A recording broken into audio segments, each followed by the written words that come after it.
하나님의 말씀은 요한복음 11장 1절에서 10절까지 말씀입니다. 요한복음 11장 1절에서 10절까지 말씀입니다.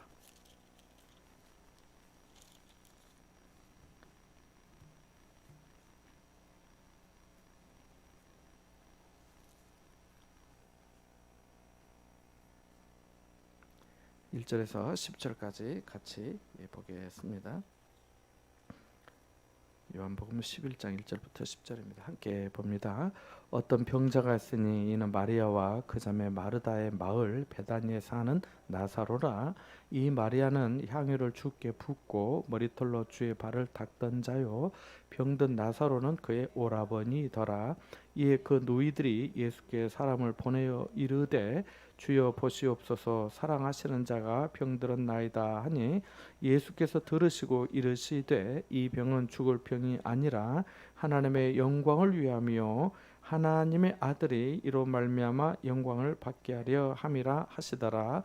예수께서 본래 마르다와 그 동생과 나사로를 사랑하시더니 나사로가 병들었다 함을 들으시고 그 계시던 곳에 이틀을 더 유하시고 그 후에 제자들에게 이르시되 유대로 다시 가자 하시니 제자들이 말하되 라비여, 방금도 유대인들이 돌로 치려 하였는데 또 그리로 가시려 하나이까? 예수께서 대답하시되 낮이 12시간이 아니냐? 사람이 낮에 다니면 이 세상의 빛을 범으로 실족하지 아니하고 밤에 다니면 빛이 그 사람 안에 없는 거로 실족하느니라. 아멘. 지난 수요일 시간에도 한번 여쭤봤는데요. 요한복음에 기적이 몇 개 있다고요? 7개. 그래서 마지막 8번째 기적은 이제 기적으로 포함하기도 하고 안 하기도 한다고 했습니다. 그래서 요한복음 다른 복음서 마태, 마가, 누가, 요한복음이 있는데 다른 복음서에 비해서 이 기적 이적의 횟수로 기사로 보면은 요한복음에는 가장 적게 나타나 있습니다. 근데 그 특징이 있다고 그랬습니다. 7개가 있지만은 무슨 의미가 있다고 제가 한번 말씀을 드렸는데 그 제가 물어본 제가 잘못이겠죠. 그래. 그래서 많은 기적과 표적보다 이 요한복음은 선별적으로 사도 요한이 기록했습니다. 그렇지만은 없던 것은 아니라고 성경에 말씀했다 했죠. 요한복음 20장 30절의 말씀이 이 책에 기록되지 아니한 다른 표적도 많이 행하셨으나 이렇게 말씀하고 있으니까요.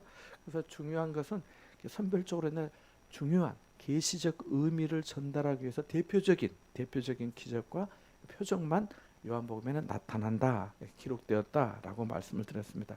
그래서 중요한 것은 계시적인 의미의 이적들, 표적들이 요한복음에 나타났다라고 하는 것입니다. 요한복음의 첫 번째 나타난 기적은 뭘까요? 가나 혼인잔치 기적이죠. 뭐 대답하지 않으셔도 됩니다. 제가 어차피 다 말씀드릴 거니까. 자, 가나 혼인잔치 요한복음 몇 장에 나오죠? 2장에 나오죠. 2장에 가나 물을 포도주로 변화시키신 것입니다. 이것에 대해서 이 요한복음 2장에 쭉 보면 이 표적 사건의 마지막 부분에 이렇게 되어 있습니다. 2장 11절에 보니까요. 예수께서 이 첫 표적을 갈릴리 가나에서 행하여 그의 영광을 나타내시며 제자들이 그를 믿으니라 라고 말씀합니다. 이 사건에 대해서 마무리하면서 그의 영광을 예수님께서 나타내셨다라고 성경은 분명히 말씀하고 있습니다. 그러니까 이 표적들의 목적이 뭐냐면 하나님의 영광, 예수 그리스도의 영광을 나타내시는 거다라고 하는 겁니다. 또 병 고치는 기적도 요한복음에는 크게 많이 나타나지 않습니다. 요한복음 4장에 왕의 신하의 아들을 고친 그 이야기가 있고, 그리고 또 요한복음 5장에 38년 된 병자를 고친 이야기가 있습니다. 그리고 지난 주간인가요? 봤던 실로암 연못 가세 그래서 이제 앞을 이렇게 못 보는 병자, 이선 날 때부터 앞을 못 봤기 때문에 어떻게 보면 병자라기보다는 장애라고 그렇게 생각을 해야 되겠죠. 자, 그런데 그게 다예요. 그게 다예요. 그게 답니다. 병들 고치고 뭐 하고 하는 얘기는. 자, 그런데 요한복음 20장 31절 말씀을 보면 이 모든 요한복음의 기록에 목적이 있는데, 그러니까 요한복음을 우리가 읽고 볼 때마다 이게 견지해야 될 것입니다. 오늘 말씀이 좀 중요하니까 오늘 못 오신 분들에게, 여러분들에게 나중에 꼭 말씀 좀 전해 주십시오. 자, 요한복음 20장 31절에 보면 이렇게 말씀합니다. 예수님이 하나님의 아들 그리스도이심을 믿게 하려 하며 이것을 기록한 것은 믿게 하려 하며 또 믿고 그 이름을 입어 생명을 얻게 하려 함이다라고 말씀합니다. 간단히 줄이면 예수님이 하나님의 아들이심을 믿고 그 이름을 통해서 생명, 영생을 얻게 하려 함이다라고 하는 게 요한복음의 기록의 목적입니다. 그러니까 포커스가 다 하나님의 아들 그리스도에게 아유 뭐 색깔도 막 나오고 좀 빠르네요. 그런 거예요. 그것을 예수님을 믿고 생명을 얻게 하려 함이라라고 하는 거예요. 그래서 예수 그리스도 믿음 생명 이게 중요한 단어다 이렇게 볼 수가 있겠습니다. 자 그런데 그래서 요한복음에는 구원이라든가 생명이라든가 이런 단어가 많이 등장합니다. 본문의 나사로 사건도 마찬가지입니다. 나사로 사건을 통해서 예수님이 하나님의 아들 그리스도이심을 믿게 하려 함이고 또한 믿고 생명을 얻게 하려 함이 목적입니다. 그죠? 똑같은 거니까. 자, 왜냐하면 예수님께서 생명이시기 때문에 그렇습니다. 생명이 생명을 줍니다. 이런 의미에서 보면 본문의 이적은 이적 중에 이적, 큰 기적이라고 할 수 있습니다. 어떤 것이 큰 기적인가요? 가장 어려운 상황에서 나타난 것이 이적이죠. 가장 어려운 상황, 가장 이건 정말 상상할 수 없고 이건 정말 가능하지도 않는 일들. 물론 다른 이적들도 물론 그런 이적입니다만은 이 사건은 더욱더 그렇다는 겁니다. 사람이 건강할 때는 그 건강이 대수롭지 않을 수 있습니다. 그러나 병이 들었다가 건강을 회복하면 참 기적으로 나았다 그런 말도 하잖아요. 그런데 죽을 뻔했다가 살아나면 더욱더 큰 기적이지 않겠습니까? 죽을 뻔했다 살아나면. 아시다시피 나사로는 병이 들어 죽었다가 며칠 만에 살아났죠. 나흘입니다. 사흘이 아니고 나흘이. 예수님은 사흘 만에 부활하시고 나사로는 나흘 만입니다. 죽은 지 나흘이나 돼서 냄새가 납니다. 그렇게 성경에 나와 있거든요. 나흘 만에 살아났어요. 주님의 능력으로 살아난 겁니다. 부활한 것이죠. 이 사건이 계시적인 것은 예수님의 십자가 고난을 앞두고 이루어진 사건이기 때문에 그렇습니다. 예수님은 죽었던 나사로를 살리시고 이제 며칠 후에 사실은 이 나사로를 살리고 난 다음에 유대인들과 종교 지도자들이 예수님을 더 빨리 어서 더 죽이려고 모의하고 계략을 짠 내용이 성경에 나오거든요. 그러니까 이 사건이 완전히 한 번에 또 분기점이 됩니다. 그래서 예수님이 나사로를 살리니까 사람들이 예수님도 보고 나사로도 보려고 찾아오고 또 살아난 나사로 때문에 많은 사람이 예수를 믿었다라고 성경에 나오거든요. 그러니까 유대인들이 이러다가는 안 되겠다 싶어서 더 빨리 예수님을 잡아서 죽이려고 합니다. 물론 예수님은 하나님의 계획과 인도하심에 따라서 자기 자신을 대속의 제물로 드리시기로 작정되셨기 때문에 알고 계셨지만 이 어떤 제3자의 입장에서 봤을 때 이 사건의 전개가 이렇게 되고 있다라고 하는 것입니다. 그래서 예수님께서 나사로야 나오너라 라고 하시는 그 큰 능력을 가지셨지만 정작 자신은 아무 말 없이 십자가에 달려 죽으시게 됩니다. 성경을 아는 사람 또 당시 제자들 함께한 무리 중에 예수님께서 인자가 장로들과 서기관들의 손에 넘겨 죽임을 당했다가 사흘 만에 살아나리라고 하는 그 말씀을 예수님께서 이미 하셨었는데 그 말씀을 들은 사람들은 예수님께서 나사로를 통해서 예표하시고 확증하셨잖아요. 나사로도 살리셨잖아요. 그것을 정말 안다면 믿는다면 예수님께서도 부활하시겠구나라고 하는 것을 믿었을 것입니다. 믿음이 있다면 말입니다. 예수님이 죽은 자를 살리신 사건은 나사로의 이야기까지 포함해서 복음서에 죽은 사람을 몇 번 살리신 거죠? 나사로 포함해서 3번을 살리십니다. 그래서 첫 번째는 회당장 야이로의 딸을 살리신 이야기가 있습니다. 두 번째는 나인성 과부의 아들이 죽어서 이제 장례하는 중에 청년아 일어나라 해가지고 살리시게 됩니다. 그래서 그 두 사건 모두 다 예수님께서 자비하심과 능력으로 그들을 살려주셨습니다. 두 사건에서 예수님께서 특별히 나는 부활이요 생명이니 나를 믿는 자는 죽어도 살겠고 무릇 살아서 나를 믿는 자는 영원히 죽지 아니하리니 이것을 네가 믿느냐 라고 하시는 그 자기 계시적인 말씀은 이 두 사건에는 없습니다. 오늘 나사로의 사건에 이 말씀을 하십니다. 이 사건. 그래서 야이로의 딸을 살리거나 나인성 과부의 청년 아들을 살릴 때는 그런 말씀이 전혀 없으십니다. 그냥 하나님의 능력으로 사람들에게 예수님을 알리시고 자신을 드러내시고 따르게 하신 것뿐입니다. 야이로의 딸은 방금 죽은 아이를 살렸습니다. 그잖아요. 모시고 가는데 그 집에서 사람이 와가지고 선생님을 더 이상 괴롭게 하지 마십시오. 당신 딸이 죽었습니다. 이제 끝났으니까 그만 하시죠. 이런 말이 있었잖아요. 그럼에도 불구하고 예수님께서 아니라 잔다 하면서 가서 이제 소녀야 일어나라 해서 살려주셨잖아요. 나인성 과부의 아들은 조금의 시차가 있습니다. 나인성 과부의 아들은 학자들은 죽은 지 하루 만에 살리셨다고 봅니다. 이렇게 보는 이유는 이스라엘 사람들은 사람이 죽으면 그 다음 날 장례를 치르기 때문입니다. 우리나라는 보통 사흘장 하잖아요. 이스라엘은 오늘 돌아가시면 내일 장례하는 겁니다. 그래서 장례 이제 나가는 중에 예수님께 살리셨기 때문에 죽은 지 하루 만에 살리셨다 이렇게 봅니다.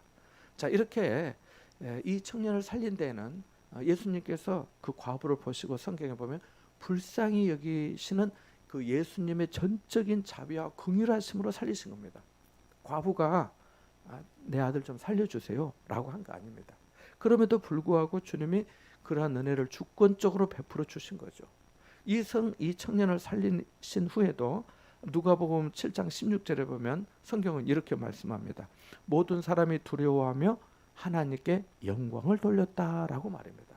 그러니까 가나 혼인 잔치의 사건에서도 또 이 사건에서도 모두 다 하나님의 영광을 나타내고 있는 거죠.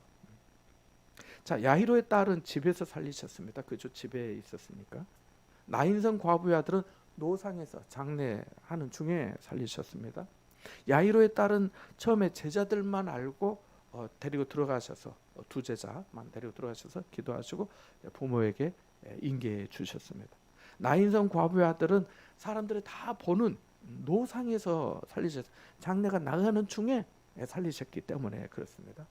하지만 나사로는 말씀드린 것처럼 죽은 지 나흘이나 되었을 때 그것도 아직 이제 무덤에 다 안치된 상태였습니다. 성경에 나오는 말씀대로 하면 이미 부패하여 냄새 나기 시작했습니다. 이제 나흘이나 돼서 벌써 냄새가 나나이다 그랬거든요. 냄새가 나나이다. 이 정도면 누가 기적을 바랄 수 있겠어요? 집도 아니고 금방 죽은 것도 아니고 죽은 지 하루 된 것도 아니고 나흘이나 되어서 무덤에 다 장사돼서 냄새까지 나는데 거기에 누가 생명이 있다 할 수 있겠습니까? 누가 거기에 가까이 가려고 하겠습니까? 구약의 율례대로 하면 죽은 자를 만지는 것만으로도 부정하게 되었잖아요. 그래서 나사로의 부활 사건을 이적 중에 이적이라 할 수 있습니다. 큰 이적은 그 이적을 통하여 나타나는 계시적인 의미가 커야 합니다. 뜻이 커야지 사건만 와 큰 사건이었다 그게 아니고 메시지 하나님을 나타나고 하나님의 영광이 나타나고 예수 그리스도께서 자기를 계시하신 그 의미가 커야 이 큰 이적의 또 큰 계시적인 사건이라는 겁니다. 풍랑을 잔잔케 하신 사건도 놀라운 이적이지요. 예수님의 말씀 한마디에 바람과 바다가 순종했잖아요. 그래서 제자들이 이가 누구기에 바람과 바다도 순종하는 거라고 했잖아요. 얼마나 놀라운 일입니까? 주님은 풍랑 사건을 통해서 대자연의 창조주이시고 통치자이심을 보여주셨습니다. 병을 고치시고 귀신을 물리칠 때도 귀신의 능력을 제하시는 분이심이 예수님인 것을 알게 해주셨습니다. 또한 죄로 말미암아 깊이 빠진 사람들에게 네가 죄사함을 받았느니라고도 하셨습니다. 그러니까 하나님 외에는 누구도 죄를 사해 주실 수 없는데 예수님께서 하나님의 심사 하나님의 아들로 오셨기 때문에 죄를 용서해 주신 분은 하나님 말고는 없잖아요. 예수님이신 것을 알려주신 거죠. 자, 그러면 죄의 삭신 무엇입니까? 사망과 죽음입니다. 그런데 오늘 본문의 나사로 사건은 죄에 쏘는 것을 이긴 사건이죠. 고린도전서 15장에 보면 사망아 너의 쏘는 것이 무엇이냐라고 했잖아요. 죄라고 말했거든요. 근데 그것을 이긴 사건이죠. 예수님께서 말씀하신 것처럼 나는 부활이요 생명이라는 주님의 말씀을 완전히 확증하고 계신 사건이기 때문에 그렇습니다. 그래서 이 오늘 본문의 사건이 계시적인 사건이며 가장 큰 이적이라 할 수 있습니다. 몇 가지 중요한 내용을 생각해 보고자 하는데요. 먼저 3절과 5절 한번 읽어보겠습니다. 3절 읽고 5절 읽겠습니다. 같이 봅니다. 시작. 예, 그 누이들이 예수께 사람을 보내어 이르되 주여 보시옵소서 사랑하시는 자가 병들었나이다 하니 5절 봅니다. 예수께서 본래 마르다와 그 동생과 나사로를 사랑하시더니 아멘. 여기에 두 구절에 공통된 단어가 뭔가요? 사랑이라는 단어. 사랑하시는 자가 병들었나이다. 사랑하시더니라고 합니다. 뭐 우리가 100번 양보해서 3절에 그 누이들이 사람을 보내서 주여 보시옵소서 사랑하시는 자가 병들었나이다 이렇게 한 말은 그 누이들 말이라고 뭐 쳐도 성경을 기록한 사도 요한이 5절에는 뭐라 합니까? 거기 있는 것처럼 본래 마르다와 그 동생과 나사로를 사랑하시더니라고 말하고 있습니다. 그러니까 우리가 여기서 질문을 해볼 수 있어요. 지금 예수님께서 사랑하셨다는 거잖아요. 여기서 해야 될 첫 번째 질문은 뭐냐면 예수님이 사랑하시는 자가 왜 병에 들어야 하는가입니다. 하나님이 사랑하시는 자가 왜 병에 들어야 돼요? 왜 어려움을 당해야 돼요? 우리 생각대로라면 예수님께서 사랑하시는 자는 병도 없고 실패도 없고 공부도 잘하고 취업도 잘 되고 돈도 잘 벌고 하는 일이 만사형통 모든 일들이 무엇이든지 척척 잘 되어야 되는 것 같잖아요. 그죠? 사랑하시는 자가 왜 병들고 사랑하시는 자가 왜 실패해야 해요? 왜 불행을 겪어야만 하는가 하는 겁니다. 사랑하신다 했는데 이런 일을 겪으면 우리도 힘들잖아요. 피상적으로 보면 이해하기가 힘들잖아요. 그러나 기억해야 할 것이 있습니다. 예수님이 사랑하시는 자가 병들었다는 거예요. 예수님께서 지극히 사랑하시는 자도 병이 들었다는 거예요. 여러분 내가 병들었다고 해서 하나님이 나를 버리셨나 보다. 내가 벌 받는 것이다. 하나님께서 나를 택하지 않으신 것 같다. 그런 생각 혹이라도 하지 마시기 바랍니다. 그것은 정말 쓸데없는 생각입니다. 이 시간 이후로 그건 오해입니다. 오해. 그보다 더 중요한 것은 그가 주님의 사랑을 입었다는 것입니다. 주께서 사랑하시는 자가 병들었나이다. 본래 마르다 마리아와 그 누이들을 또 사랑하시더니 그랬잖아요. 사랑하시더니. 나사로를 얼마나 주님이 사랑하셨는지 성경은 2번이나 말씀하고 있습니다. 나사로만이 아니에요. 여기 말씀해 보니까 예수님께 향유를 붓고 머리털로 주님의 발을 닦던 마리아가 그 나사로의 누이라고 말씀하잖아요. 여러분 같으면 예수님께 향유를 붓고 머리털로 주님의 발을 닦을 수 있으시겠어요? 댕기머리 샴푸로 제가 감아드릴 수 있을 것 같은데 내가 향유를 붓고 머리털로 내가 닦을 수 있겠어요? 나사로, 마르다, 마리아 형제 이 가정은 온 식구가 한결같이 주님을 사랑하는 가정이었습니다. 주님을 사랑하고 아낌없이 섬기는 가정이었어요. 또한 주님께서도 이 가정을 얼마나 사랑하고 고맙게 여기셨는지 5절의 말씀대로 본래 마르다와 그 동생과 나사로를 사랑하셨다라고 말씀했어요. 오늘날도 예수님 사랑하기가 쉽지 않지만 당시 유대 사회에서 로마의 식민지에서 예수님을 사랑하고 섬기는 일이 얼마나 어려웠겠습니까? 그래도 예수님을 사랑하여 자기 집에 모시고 제자들까지 섬기고 대접했던 거 아닌가요? 예수님이 나사로와 이 가정을 지극히 사랑하심이 어쩌면 당연하지 않습니까? 사랑은 말보다 행동이니까요. 그런데도 불구하고 그렇게 사랑받는, 그렇게 사랑하시는 그 가족, 그 형제들, 그 나사로가 병에 든 것입니다. 이 문제를 단계적으로 생각해 보면 이렇습니다. 먼저 예수님께서 사랑하시는 자도 병이 든다는 거예요.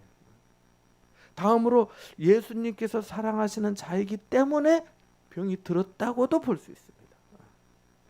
다시 말해 특별히 병이 든 것입니다. 목적이 있다는 말이죠. 이 점을 잊지 말아야겠습니다. 먼저는 예수님이 사랑하시는 자, 예수님의 사랑을 입은 자도 병에 들 수 있음을 생각해 보았습니다. 그죠? 사랑하시는 자가 병들었나이다. 본래 사랑하시더니. 자, 다음은 병을 긍정적인 관점에서 좀 생각해 보고자 합니다. 4절에 보면 예수님이 이렇게 말씀하십니다. 4절 같이 읽어볼까요? 같이 봅니다. 시작. 예수께서 들으시고 이르시되 이 병은 죽을 병이 아니라 하나님의 영광을 위함이요 하나님의 아들이 이로 말미암아 영광을 받게 하려 함이라 하시더라. 이 부분의 앞부분만 생각해 보면 예수님이 뭐라 하시나요? 이 병은 죽을 병이 아니라고 하십니다. 죽을 병이 아니라고. 우리는 병이 나면 어떻습니까? 혹시 죽을까봐 뭐 지레 걱정할 때가 얼마나 많나요? 감기만 걸려서 한 2달 되면 이러다 내가 죽으려나 큰 병 걸린 거 아닌가 이런 생각에 가슴이 두근두근 하기도 하잖아요. 심장이 멎으려나 걱정하는 사람도 있잖아요. 인간은 근본적으로 2가지 고민이 있다고 합니다. 첫째는 죽을까봐 고민, 죽을까봐 고민. 또 한 가지는 죽은 다음에 지옥 갈까봐 고민해요. 지옥 갈까봐 고민. 천국 간다는 확신만 있으면 고민할 일이 아닌데 구원의 확신과 천국 소망이 없으니까 그런 것이죠. 일본 사람들이 이 보고를 즐겨 먹는다고 합니다. 아시다시피 그 보고를 잘못 먹으면 보고의 그 독성 때문에 죽을 수도 있다고 하잖아요. 어떤 사람이 보고 먹는 일본 사람에게 물었대요. 당신들은 복이 위험한 줄 알면서 왜 먹습니까? 라고 했더니 그 사람이 이렇게 대답하더래요. 아슬아슬해서 좋아합니다. 죽을지도 모르니까요. 그렇게 대답을 했대요. 걸작이죠, 대답이. 목숨을 걸고 먹는다는 거죠. 우리도 이렇게 대답할 수 있을까요? 병도 그렇습니다. 병이 분명 통증과 아픔을 주고 여러 가지로 불편을 초래하고 가족과 다른 사람들에게까지 짐이 되는 경우가 사실입니다. 그러나 긍정적인 눈으로 보면요, 사랑하는 자가 병에 든 겁니다. 그잖아요. 병이 들었을 망정 사랑에는 변함이 없습니다. 자식이 아프다고 부모의 사랑이 변하나요? 안 그렇잖아요. 사랑의 변함이 없습니다. 우리를 향한 하나님의 사랑도 마찬가지입니다. 하나님이 사랑하시는데 의심의 여지가 없습니다. 이 전제에서 병을 이해하면은 병을 부정적으로만 받아들이지 않고 하나님이 나를 여전히 사랑하셔서 하나님이 나를 사랑하셔서 병을 주신 거야로 바꿔 생각할 수 있다는 겁니다. 긍정적으로 이해하기 시작하면 여기에 엄청난 은혜가 담겨 있습니다. 우선 질병은 우리로 쉬게 합니다. 아파서 쉬는데 뭐 그게 쉬는 겁니까? 라고 할지 모르지만 어쩔 수 없이 쉬게 합니다. 일하고 사업하는 사람들 얼마나 바쁜지 아시죠? 쉬는 날이 별로 없어 보여요. 쉴 시간이 없어요. 그러다 아프면 쉬게 돼요. 아프면 할 수 없이 쉬잖아요. 나 아니면 안 될 것 같아도 회사가 잘 다 돌아가잖아요. 쉬는 것만이 아닙니다. 그 사건을 통해서 사는 게 무엇인지 그 의미가 무엇인지 생각하게 됩니다. 얼마 전에 기사를 보니까 그 배우 전원주 씨 있잖아요. 돈을 많이 벌었다고 소문이 났던데 그동안 돈을 정말 아끼고 살았대요. 이 전원주 씨가 돈 쓸 줄을 모르고. 그런데 얼마 전 기사에 이제 돈을 써야겠다고, 안 그러면 자기가 땅에 누워 있을 때 내가 왜 그렇게 살았을까 후회가 될 것 같다고 했답니다. 있을 때 써야지. 내가 가서 죽어서 누워 있으면 무슨 소용이겠냐 하는 거죠. 언젠가 원자력병원에서 만난 환자도 그랬어요. 자신이 막상 암에 걸려 수술하고 입원해 있으니까 그런 마음이 들더래요. 자연스럽게. 내가 살아온 게 뭐지? 내 인생의 의미와 목적이 무엇이지? 하는 생각이 진지하게 되었다라고 했습니다. 그러면서 이제 내가 하나님을 위해 좀 더 살아보고 싶은 마음이 들었다고. 그 병을 통해서 신앙의 철이 든 거죠. 병은 몸을 아프게 하지만은 마음과 생각을 다듬게 합니다. 무엇이 가치가 있고 무엇이 무가치한가를, 무엇이 영원한 것이고 무엇이 임시적인 것인가를, 무엇이 중요하고 덜 중요한지를 분별하게 하고 깊은 생각을 하게 한다는 것입니다. 또한 병은 사람을 겸손하게 합니다. 병에 들어있는 사람치고 교만한 사람 보지 못했습니다. 건강하면 내 마음대로 할 거 다 하면서 교만하게 살잖아요. 건강하니까 다 가고 싶은 솔로몬도 그랬잖아요. 자기 눈에 금하지 않았다고 하고 싶은 다 하고 살았잖아요. 그러나 지나고 보니까 모든 것이 헛되고 헛되도다라고 한 거잖아요. 교만하게 살면서 건강하니까 얼마나 자신만만하고 기고만장해요. 그런데 병들어 누워 있으면 완전히 달라집니다. 달라질 수밖에 없습니다. 입원한 환자에게 뭐 박사 학위가 무슨 소용이며 재산이 무슨 소용이겠어요, 그죠? 말씀드렸지만 환자분들 막 이렇게 뭐 하고 있는 분 아무도 없어, 아무도. 진짜 어쩌다 했는데 다 또 내려가면 다 검사 받을 때 다 빼야 돼요. 다 풀고 아시잖아요. 아무 소용이 없는 거예요. 심지어 아내와 자식도 남편과 부모도 내 대신 아파해 줄 수 없잖아요. 오롯이 혼자 감당해야 합니다. 그러니까 겸손해질 수밖에 없는 거죠. 그래서 병이 꼭 나쁘다, 하나님이 나를 사랑하시지 않아 주시는 거다, 이렇게 생각하지 말아야 합니다. 어쩌다 병에 들었어도 정말 어쩌다 교만한 사람도 있어요. 그런 사람은 손에 꼽을 정도로 몇 번 만나봤는데 참 안 됐다는 마음이 들었습니다. 병에 들어 있으면서도 다른 사람 탓하고 원망하는 사람도 보았는데 그렇게 하면 되겠어요? 안 되죠. 병든 사람은 아무쪼록 겸손하고 감사한 마음으로 치료에 임해야 하지, 그래야 빨리 병이 낫지, 남을 원망하고 욕하면서 탓하고 하면 이 몸에서 이 몸을 치료하는 좋은 호르몬이 나오지가 않아요. 건강에 도움이 되지 않습니다. 안타깝게도 그런 사람은 미안하지만 좀 더 아파야 되고 매가 더 필요한 거죠. 그래서 겸손해야 돼요. 또한 병은 화목하게 합니다. 병에 들면 자기를 돌아보게 되죠. 인생을 돌아보게 됩니다. 화목하지 않던 부부간에도 병이 들면 상대방이 불쌍하고 미안한 마음이 든다고 하잖아요. 그래서 그 전에 같이 하지 못했던 시간을 더 함께 하려고 합니다. 매일 술 먹고 들어와서 큰 소리 치면서 자식들 보는 앞에서 아내에게 죽어라 죽어라 말하면서 발길질하던 하면서 구박하는 한 남편이 어느 날 아내가 아파서 병원에 입원해서 계속 검사를 받고 하니까 겁이 났습니다. 그래서 그렇게 말했대요. 말도 좋은 말도 못하고 야 죽지 마, 너 죽으면 큰일 나 라고 했다고 합니다. 매일 맨정신으로 이제 찾아와서 아내 위로하면서 화목하게 되었다는 거죠. 믿는 사람은 아프면 자신이 그동안 어떻게 신앙생활을 했는지도 돌아보게 된다고 해요. 목사님에 대해, 또 다른 성도에 대해, 성도 간에 또는 교회에 대해 마찬가지입니다. 언젠가 한번 말씀드린 것 같은데 제가 부산 오기 전에 여수에 있었던 교회에서 우모 장로님이 계셨는데, 이 장로님이 여수에 가면 지금도 학교가 있는데 여수에는 여수 여고를 알아주고 여수 고등학교 알아주고 그다음에 여수 중앙여고가 있어요. 지금도 있는데 그 여수 중앙여고의 영어 선생님이셨어요. 학교에서 이제 여수 지역사회 좁잖아요.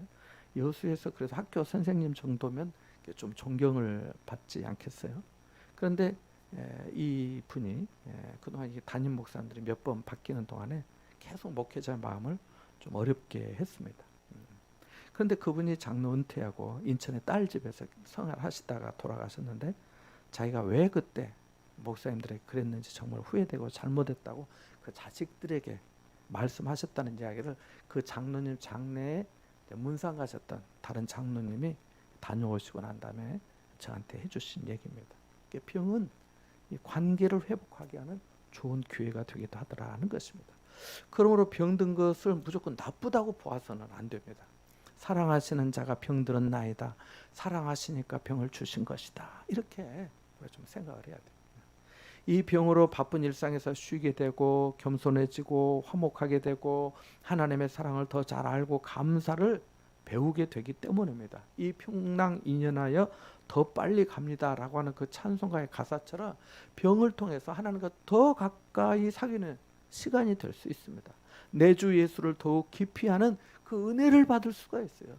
주님과 신비로운 교제를 할 수 있어요. 왜요? 사랑하시는 자니까. 사랑하시는 자니까. 병들매 유익을 한 가지만 더 말씀드리면, 병에 들면 더 기도하게 됩니다. 기도하게 돼요. 병든 사람은 일할 수가 없어요. 그러나 기도할 수 있어요. 본문도 그렇습니다. 마르다 마리아가 오라버니 나사로가 병에 드니까 예수님께 사람을 보낸 것 아닙니까? 예수님의 도우심을 구한 거잖아요. 기도한 거잖아요. 주께서 사랑하시는 자가 병들은 나이다 라고 했잖아요. 병상에 있으면 건강할 때보다 더 기도하게 됩니다. 기도하면서 처음에는 암 환자들 제가 만나보니까 대부분이 처음에는 자기를 받아들이지 못해요. 수용하지를 못해요. 상담 심리학에서 그런 게 있죠. 처음에는 부정하는 단계에 있대잖아요. 부정. 나는 못 받아. 그럴 때는 기도도 안 되는. 막 이게 왜 그랬는지, 나만 이제 지금 왜 하필 이때, 어떤 때와 또 자기만 또 이런 병, 중한 병이잖아요. 암이. 그렇게 생각하는 사람들이 많더라고. 그래서 기도가 안 된다. 기도도 하고 싶지도 않고 되지도 않고 성경도 눈에 안 들어오고 다른 사람 말이 안 들어온다는 거예요. 근데 점점 시간이 차면 처음에는 부정하고 부인하고 했는데 이제 수용의 단계가 있어서 받아들이게 되는 거예요. 맨날 검사하면서 수치가 어떻다 뭐 하면서 하니까 기도하게 되는 거예요. 그래서 병상에 있으면서 예수님의 십자가의 고난을 묵상하게 되는 거죠. 나는 이 정도만으로도 너무 힘들고 고통스러운데 예수님은 어떻게 세상 죄를 지셨을까? 어떻게 그 십자가의 고난의 잔을 받으셨을까? 로마 병정들의 채찍에 맞고 창에 찔리고 손과 발에 못을 받으셨을까? 어떻게 머리에 가시관을 쓰셨을까? 하면서 묵상하게 되면서 내가 받는 고난은 그리스도의 고난에 비하면 아무것도 아니라는 것을 알게 되는 거죠. 그러면서 주님 감사합니다 라고 되는 거죠. 우리는 병이 들 때 잃어버리는 것만 생각하지 말고 얻는 것, 유익한 것을 생각할 수 있어야겠습니다. 하나님의 사랑을 잃어버렸다고 생각하지 말고 하나님의 사랑을 여전히 받고 있다고 생각해야 합니다. 사랑하시기 때문에 내게 병을 주셨다고 받아들이면 질병 가운데서도 하나님의 사랑을 의심하지 않을 것입니다. 내가 받고 있는 하나님의 사랑에 대해 한치라도 마음이 흔들려서는 아니 될 것입니다. 병에는 고통이 따릅니다. 그러나 고통만 따르는 것은 아닙니다. 거기에 하나님의 은혜와 은사가 있기 때문입니다. 하나님의 위로와 임마누엘이 있기 때문입니다. 나사로의 집은 베다니에 있었습니다. 베다니는 예루살렘에서 2km 정도, 성경에도 나오지만 요한복음 11장 18절에 보면 예루살렘에서 5리 정도라고 말씀하고 있습니다. 2km니까 가깝잖아요. 그러니까 걸어서도 금방 갈 수 있는 곳이죠. 나사로 집은 예루살렘에 가까이 있으면서 예수님을 대접한 예수님의 하숙집입니다. 예루살렘에 가실 때마다 이 집에서 유하시고 나사로와 두 자매들과 각별히 친숙하게 지내셨습니다. 복음서에 많은 병자와 귀신 들린 자, 눈먼 자, 한편 손 마른 자, 각색 병자들이 나오지만 중풍병자도 나오지만 그들 중에 누구에게도 사랑하시는 자가 병들은 나이다라고 기록된 사람은 없습니다. 나사로에게만 이 표현이 쓰였음을 주목해야겠습니다. 그만큼 나사로 가족은 예수님에게 소중했던 거예요. 소중한 사람에게, 고마운 사람에게 우리가 무엇을 하나요? 소중하고 고마우면 그에게 뭘 하지요? 선물하잖아요. 선물. 고마우면 그냥 뭐라도 자주 주고 싶잖아요. 며칠 뒤에 십자가를 지셔야 될 줄 아셨던 예수님이 어쩌면 이런 마음이셨는지 모릅니다. 내가 이 집에서 신세를 많이 졌구나. 내가 가기 전에 선물을 하나 주고 싶은데 무엇을 주면 좋을까 생각하셨을지 모릅니다. 선물을 주려니 막상 무엇을 주면 좋을까 얼른 생각이 안 날 때도 있잖아요. 그러다가 최종적으로 예수님이 그에게 명예를 주고 싶으셨던 것으로 보입니다. 세상적인 돈이나 어떤 것이 아니라 죽었다가 다시 살아난 사람이라는 그 거룩한 이름을 주고 싶으셨던 것으로 보입니다. 성경에 나사로가 복음서에 두 사람이 나옵니다. 오늘 본문에 한 사람, 또 한 사람은 누구죠? 거지죠. 근데 둘 다 하나님의 큰 은혜를 입은 사람입니다. 죽었다가 나흘 만에 다시 살아난 사람, 이런 선물을 받으면 얼마나 귀하고 놀랍겠습니까? 얼마나 큰 영광이겠습니까? 자기에게만 그렇겠습니까? 그 은혜를 베푸신 예수님에게 영광되지 않겠습니까? 하나님께 영광되지 않겠습니까? 죽었다가 살아난 사람을 사람들이 보러 오지 않게 되겠습니까? 실제로 말씀드린 것처럼 12장 9절 한번 보실래요? 12장 9절 한번 보겠습니다. 12장 9절 같이 한번 읽어봅니다. 시작. 12장 9절입니다. 유대인의 큰 무리가 예수께서 여기 계신 줄을 알고 오니 이는 예수만 보기 위함이 아니요 죽은 자 가운데서 살리신 나사로도 보려 함이러라. 10절도 읽어볼까요?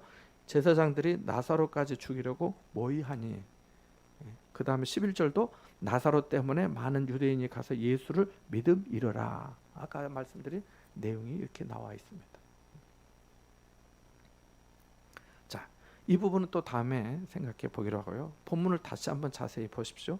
마르다 마리아가 예수님에게 사람을 보내어 나사로가 병들었다고 기별합니다. 3절에 보니까 주여 보시옵소서 사랑하시는 자가 병들었나이다 라고 말합니다. 오라버니가 죽어가고 있는데 전하는 말이 병이 들었다는 말뿐입니다. 사랑하시는 자가 병들었습니다. 물론 우리가 이 말씀을 읽을 때 이렇게 기별하는 것이 예수님 와서 좀 고쳐주세요 하는 거 아닌가 라고 생각하시겠지만, 명시적인 말씀만을, 여기에 있는 말씀 그대로만 묵상하면 병이 들었습니다 라고 하는 말만 하지 어떻게 해달라고 하는 말이 없습니다. 있어요 없어요? 없잖아요. 주여 사랑하시는 자가 병들었나이다, 저게 다예요.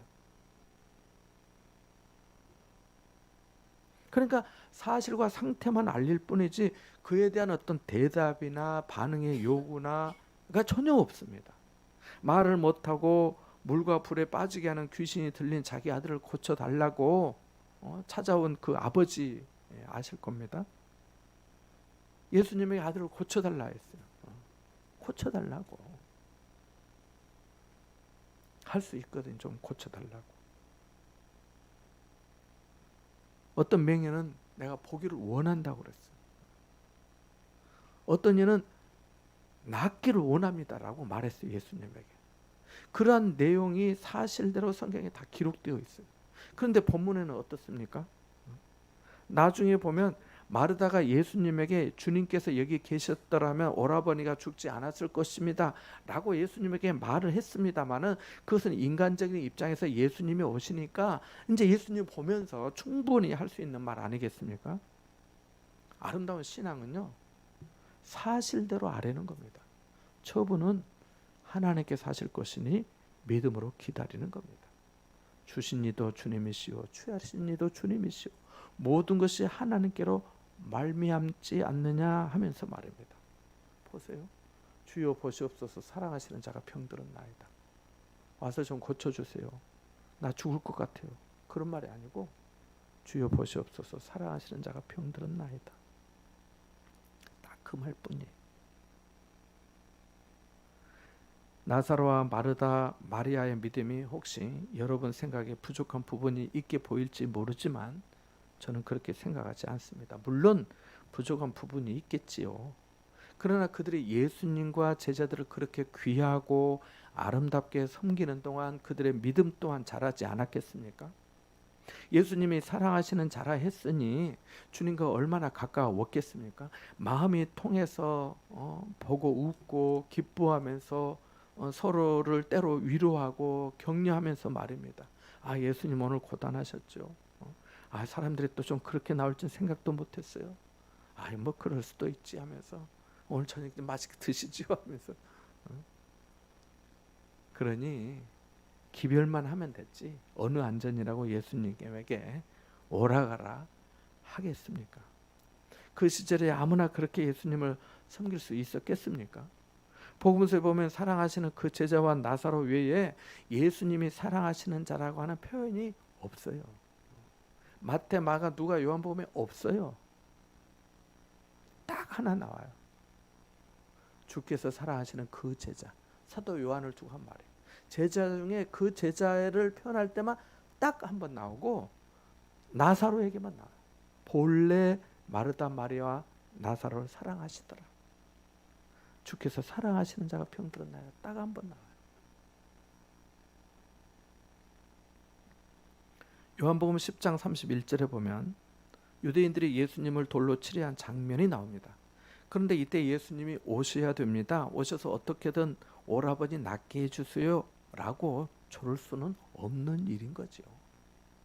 우리는 현재의 사정과 형편을 겸손히 아뢰면 되는 겁니다. 나머지는 주님께 맡기는 거죠. 주님의 사랑을 알면 그 사랑을 확인했으면 내가 낫고 안 낫고는 문제되지 않습니다. 그래서 사도 바울이 고백했잖아요. 내가 사나 죽으나 나는 그리스도의 것이라고. 내가 살아서 있어도 좋고 내가 이 여기를 떠나서 주님에게 있어도 좋고 사업에 실패하고 성공하고가 문제되지 않는 겁니다. 모든 기도 응답은 하나님의 사랑을 확인하는 것이거든요. 주님이 나를 사랑하시면 전 그걸로 됐습니다. 그거잖아요. 4절에 예수님은 이 병은 죽을 병이 아니라 하나님의 영광을 위하며 하나님의 아들이 이로 말미암아 영광을 받게 하려 함이라고 말씀하십니다. 죽을 병이 아니라고 하셨지만 나사로 어떻게 됐습니까? 죽었어요, 안 죽었어요? 죽었잖아요. 이걸 우리가 어떻게 받아들여야 되죠?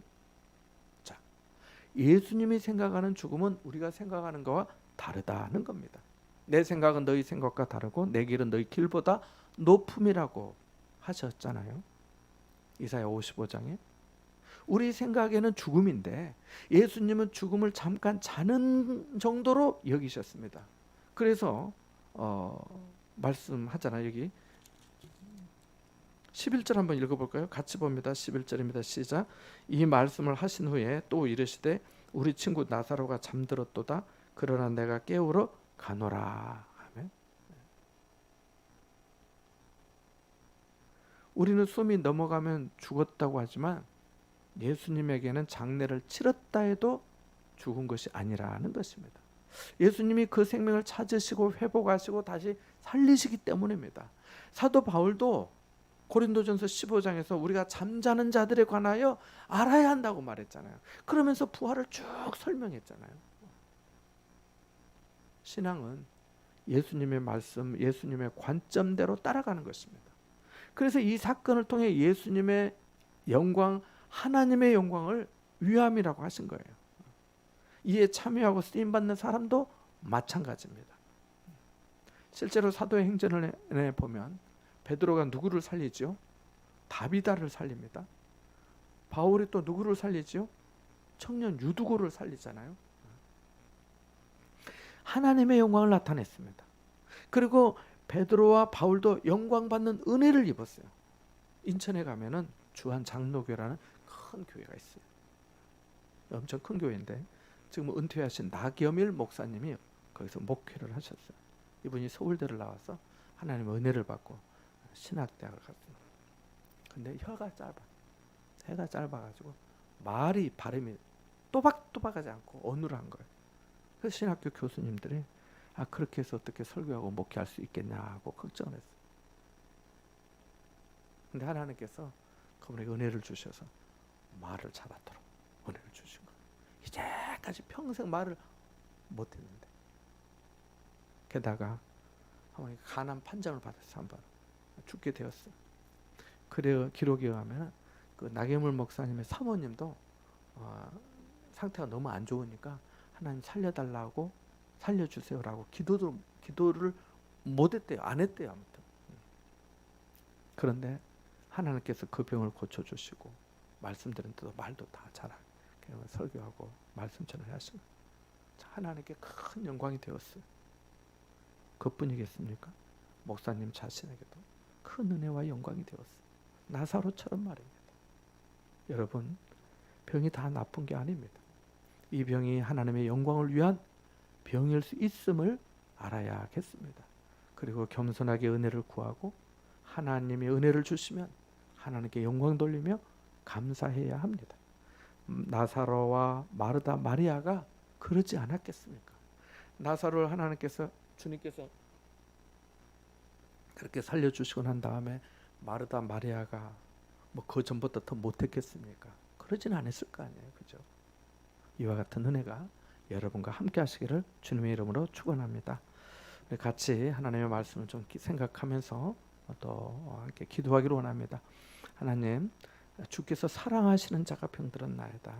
하나님 사랑하시는 자도 병들 수 있고 고난받을 수 있고 어려울 수 있구나. 그런데 그 고난 때문에 하나님의 사랑을 혹시 의심한 거 있다면 하나님 용서해 주십시오 하고 또 우리가 이런 어떤 어려움들을 통해서 오히려 하나님의 영광을 위한 것임을 또 우리가 알고 하나님 앞에 겸손하고 또 화목하고 또 기도하면서 이 시간들을 하나님 앞에 살아갈 수 있도록 은혜를 베풀어 달라고, 그래서 하나님께 영광 돌리는 사람이 되도록 함께 해달라고 우리 같이 은혜를 좀 구하고, 또 선교사님들에게도 또 어르신들에게도 하나님께서 함께 해주시길 같이 한번 잠시 중보하며 기도하겠습니다. 기도합니다.